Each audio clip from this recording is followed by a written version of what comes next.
Orang-orang yang mengingkari dari sebuah tanggung jawab, dia sesungguhnya melewatkan satu masa yang namanya latihan. Maka kemudian berada di titik-titik itu saja. Menjadi seorang ayah, menjadi seorang ibu, menjadi seorang karyawan di bagian apapun itu adalah sebuah tanggung jawab. Pada saat seseorang benar-benar menerima tanggung jawab itu, maka fase latihan itu terjadi. Belanja furniture dan elektronik hanya di toko bagus, Gaya Baru 2, Kecamatan Seputi, Surabaya, Kabupaten Lampung Tengah. Dengan sengaja atau tidak sengaja. Tapi pada saat seseorang berusaha untuk lari dari tanggung jawab, maka kemudian dia tidak mengalami fase latihan yang membuat dia makin expert di bidangnya. Namun latihan saja itu tidak cukup, teman-teman semuanya. Setiap kita latihan apapun, latihan emosional, latihan menjadi semakin khusyuk, itu memang harus ada evaluasi. Kalau kita latihan tanpa evaluasi, seperti pemain-pemain bola di latihan bola di kampung-kampung itu, dia tiap sore latihan, tetapi tidak pernah juara. Kadang latihannya dilewatin gelut.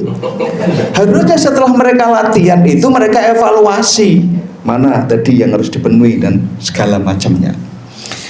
Nah, permasalahan yang kadang-kadang kita tidak pernah mau latihan dan tidak pernah mau evaluasi adalah latihan kita menjadi orang tua, latihan kita menjadi seorang ayah. Kita itu berpikir saat kita menjadi seorang ayah kita mesti iso langsung didik anak. Ada yang pernah belajar, aku ini mau menikah, tak latihan dulu nanti supaya saya bisa mendidik anak yang baik. Ada yang kayak gitu. Aku nanti akan menjadi seorang ibu, aku tak latihan dulu supaya aku bisa menjadi ibu yang baik. Ada yang pernah latihan kayak gitu. Dan akhirnya apa? Lahirlah generasi Z, generasi Alpha. Jadi urutannya begini, teman-teman semuanya. Dulu pada masa sulit sekali itu, biasa ya, masa yang sulit itu pasti akan melahirkan orang-orang yang kuat. Terus mangan kudu ra eneng, dia harus mengupayakan untuk hanya sekedar makan. Maka ditempa dengan kesulitan-kesulitan itu, maka lahir orang-orang yang kuat, orang-orang yang punya jiwa pahlawan, orang-orang yang fighting. Belanja furniture dan elektronik hanya di toko bagus, Gaya Baru 2, Kecamatan Seputi, Surabaya, Kabupaten Lampung Tengah. Nah, saat kemudian lahir orang-orang yang fighting itu, maka dia menjadi mudah. Kemudian terjadi. Nah, saat kemudian terjadi, kemudian ada orang-orang yang menikmati kemudahan itu, akhirnya menjadi generasi itu lemah. Setelah menemukan jalannya, terus hidup mudah. Karena hidup mudah tanpa mereka mau belajar, akhirnya jadi generasi lemah. Coba perhatikan teman-teman semuanya.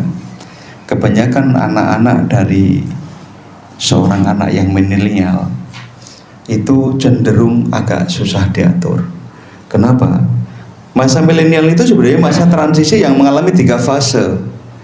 Dia ngalami mesin ketik, ngalami delok radio, ngalami TV hitam putih, yo ngalami apa jenenge telepon-teleponan ke tempolong terus dikasih apa jenenge ini? Denang. Terus yo ngalami teleponan gobrik, yo ngalami telepon ini. Masa sulit yang kemudian menempa dia itu, dia seperti dendam. Dia nggak pernah menikmati dulu bagaimana menjadi anak yang dipenuhi segala kebutuhannya. Akhirnya dia menjadi seorang ayah dan tidak pernah belajar jadi ayah itu seperti apa, jadi ibu itu seperti apa. Akhirnya dendamnya itu dilampiaskan kepada anaknya. Anaknya jaluk opo wae dituruti. Anaknya pengen sekolah wae, gelem aku sekolah, tapi aku tukoke motor Ninja dhisik. Ana sing ngono kuwi kan yo. Gelem aku mondok, tapi tukoke jumlah probani. Sama beliin aku ini, beliin aku itu. Itu adalah kesalahan di awal mereka di dalam pola didik asuh anak yang dia tidak pahami. Mereka bekerja itu bukan bagaimana kok bisa membuat anaknya dengan uangnya itu nanti terdidik. Meng ben wareg, ben ayem, ben seneng. Itu tujuannya. Sehingga kemudian mereka terbiasa hanya cari kesenangan. Mereka lupa memahami struktur tubuh mereka, iklim mereka berada di fase apa, mereka tidak pernah memahami itu.